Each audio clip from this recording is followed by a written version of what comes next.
नमस्कार सबैजनालाई। जिन्दगी भनेको ABCD हो। किनकि भन्नुहुन्छ भने जहाँ बीबाट बर्थ, डीबाट डेथ, सीबाट च्यालेन्ज। बर्थ जन्म लिनुभयो, आउनुभयो यस धरतीमा।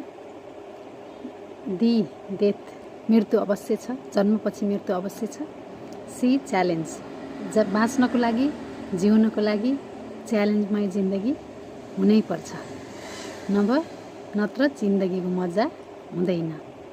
त्यसैले नि जिन्दगी कस्तो जिउने भन्ने कुरा स्वयं एटिट्युडमा भर पर्छ। अब तपाईँले कस्तो जिन्दगी जिउनुहुन्छ?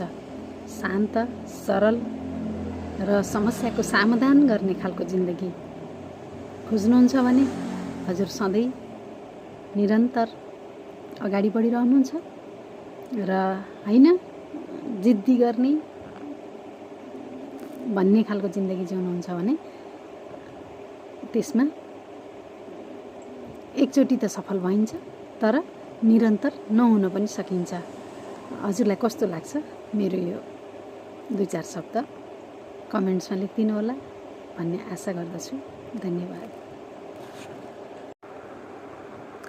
यहाँमध्ये कसैले यस विषयमा एबिसिडीको विषयमा विस्तृत व्याख्या दिनुहुन्छ भने पनि भन्नुहोस् र कमेन्ट सेक्सनमा लेख्नुहोस्।